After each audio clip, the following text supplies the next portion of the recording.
Okay, so today we're going to look a little bit closer at these buttons here, and unfortunately we've got shadows on them, so I'll just go there.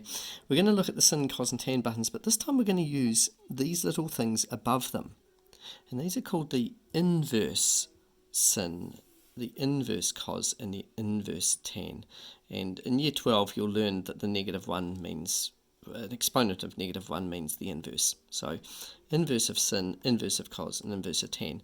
And what they're going to allow us to find is an angle, an unknown angle, that matches a given ratio. Now what we did last session, in the last couple of sessions, is we've been given the angle and we've been able to use it to find a ratio, and further on we've been able to use it therefore to find some sides. Today we're just going to be given a ratio and we've got to find the angle to go with it. And where this is going to go next session is it's going to allow us to find unknown angles inside triangles. But today we're just going to learn to use the buttons. So the sort of problems we're going to look at today are these ones here. We know the ratio, it's given to us, in this case a decimal point, decimal 1. You can also have them as fractions later on. We'll have a look at that one later on. But here we are as a decimal. We want to know what is the angle that gives us this ratio here. Alright? So the thing we're trying to get by itself is the angle. The thing that's stopping it from being by itself is the sin. Now we undo things by doing the opposite.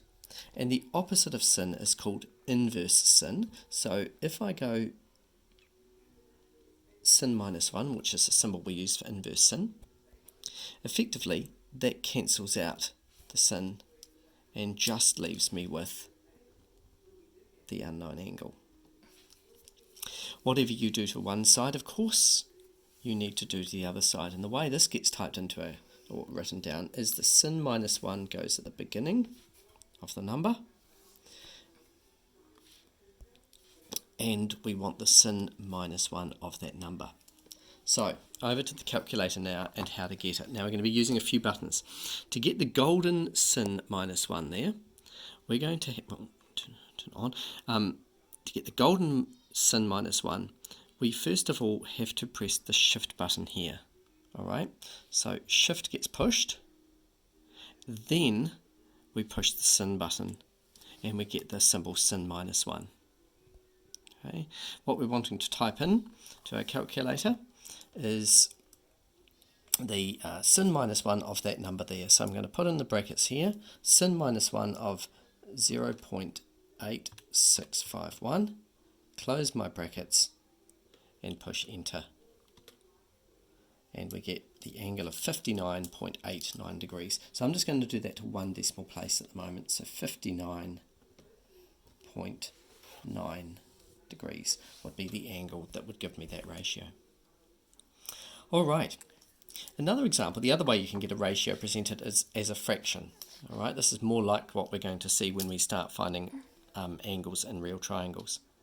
So the angle I'm trying to find, I'm labelling A this time. Now that's not adjacent, it's just using an English letter instead of the Greek letter that we used in a previous example. So I'm just using an English letter now. So to get the A by itself we have to get rid of the cos. The opposite of cos is cos minus 1. Because of cos minus 1 the left hand side, which will leave me with A, I have to cos minus 1, cos minus 1 this side. And that's what I type into my calculator. Alright, so we're going shift cos gives us cos minus 1 of, bracket, 1/2. Now there's a few ways you can type in 1/2. I prefer to go 1 divided by 2. Close your bracket. Alright, and then push enter and we get the answer of 60 degrees exactly. 60 degrees. Alright, so today's work is simply to be given a statement like this and to calculate the angle that goes with it. Or to be given a statement like this and calculate the angle that goes with it. Nothing hugely practical coming out of it, just the ability to use those buttons. So should be a nice simple couple of days. Alright, thanks everyone.